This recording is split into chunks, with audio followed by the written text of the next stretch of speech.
आइए भक्तगणों, श्रवण करते हैं गोवत्स द्वादशी की महात्मय कथा का। इस कथा के द्वारा हम ये जानेंगे कि इस पर्व का क्या महत्व है और इस पर्व में हमें क्यों गेहूं नहीं खाना चाहिए और चाकू का इस्तेमाल नहीं करना चाहिए। तो चलिए बच बारस की कथा का श्रवण करते हैं। प्राचीन समय में भारत में स्वर्णपुर नामक एक नगर था। वहाँ देवदानी नाम का राजा राज्य करता था। उसकी 2 रानियां थी, जिसके नाम क्रमशः सीता और गीता थे। सीता को भैंस से बहुत लगाव था, तो वहीं गीता को गाय से बहुत लगाव था। थोड़े दिन बाद गीता की प्रिय गाय को एक सुंदर सा बछड़ा हुआ।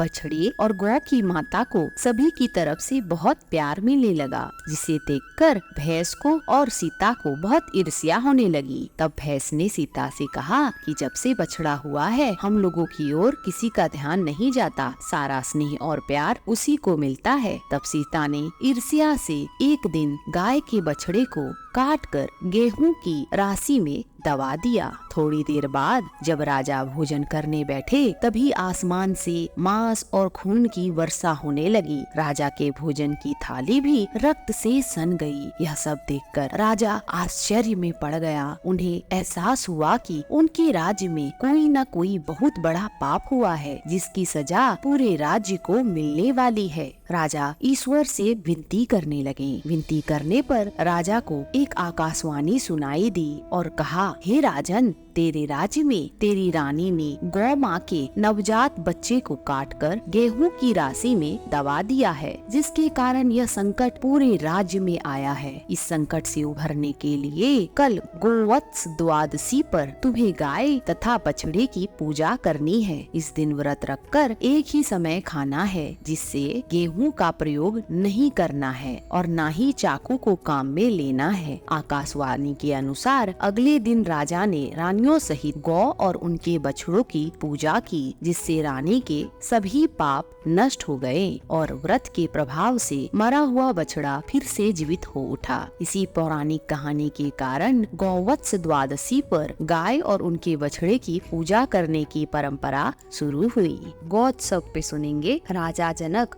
और चरती गाय की दूसरी कथा। प्राचीन काल की बात है। राजा जनक ने ज्यों ही योग बल से शरीर का त्याग किया, त्यों ही एक सुंदर सजा हुआ विमान आ गया और राजा दिव्य देहधारी सेवकों के साथ उस पर चढ़कर चले।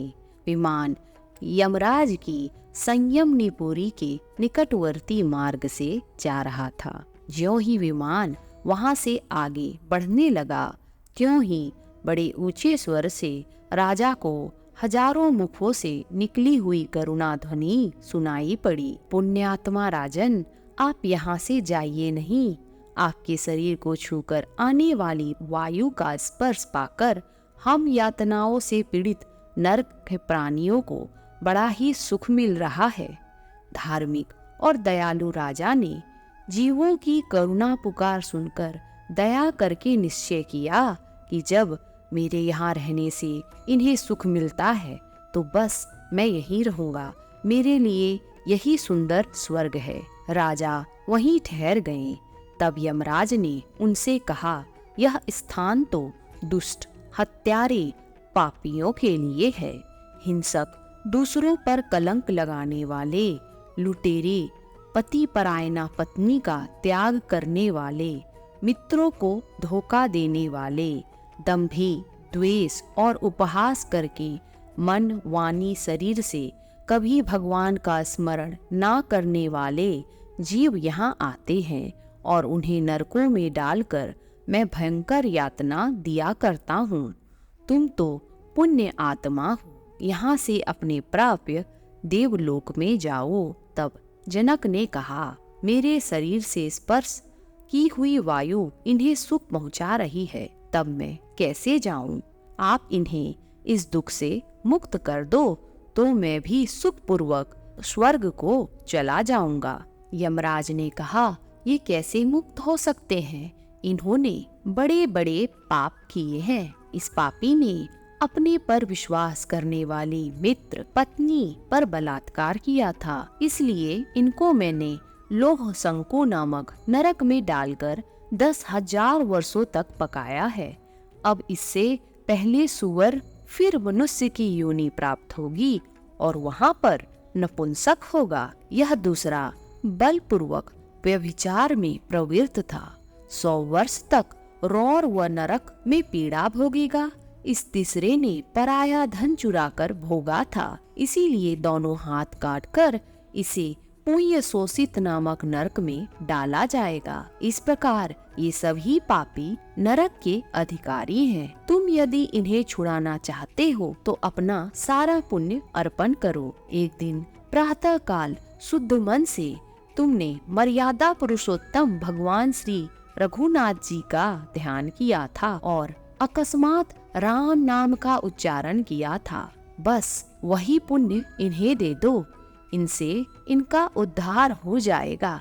राजा ने तुरंत अपने जीवन भर का पुण्य दे दिया और इसके प्रभाव से नरक के सारे प्राणी नरक यातना से तत्काल छूट गए और दया के समुद्र महाराज जनक का गुण गाते हुए दिव्य लोक को चले गए। तब राजा ने धर्मराज से पूछा, जब यहाँ धार्मिक पुरुषों का यहाँ आना नहीं होता तब फिर मुझे यहाँ क्यों लाया गया? इस पर धर्मराज ने कहा, राजन, तुम्हारा जीवन तो पुण्य से भरा है, पर एक दिन तुमने छोटा सा पाप किया था। एकदा तु चरंती गाम वारयामास वे भवाम तेन पाप विपाकेन निर्यद्वार दर्शनम। तुमने चरती हुई गाय को रोका था, उसी पाप के कारण तुम्हें नरक का दरवाजा देखना पड़ा। अब तो तुम उस पाप से मुक्त हो गए हो और इस पुण्य दान से तुम्हारा पुण्य और भी बढ़ गया है। तुम यदि इस मार्ग से न आते तो इन बेचारों का नरक यातना से कैसे उद्धार होता? तुम जैसे दूसरों के दुख से दुखी होने वाले दयाधाम महात्मा दुखी प्राणियों का दुख हरने में ही लगे रहते हो, उस पर भगवान की असीम कृपा प्राप्त होती है। भगवान कृपा सागर है। पाप का फल भुगताने के बहाने इन दुखी जीवों का दुख दूर करने के लिए ही इस संयमनी के मार्ग से उन्होंने तुमको भेजा था। तदंतर राजा धर्मराज को प्रणाम करके परम धाम को चले गए। आशा करते हैं कि यह कथा आपको बहुत पसंद आई है। आज हम बड़ी श्रद्धा से गौ माता और उनके बछड़े को प्रणाम करते हुए विदा लेते हैं। यदि आपको यह कथा पसंद आई है तो भक्तगणों हमारे चैनल को सब्सक्राइब करके ही जाएं। धन्यवाद।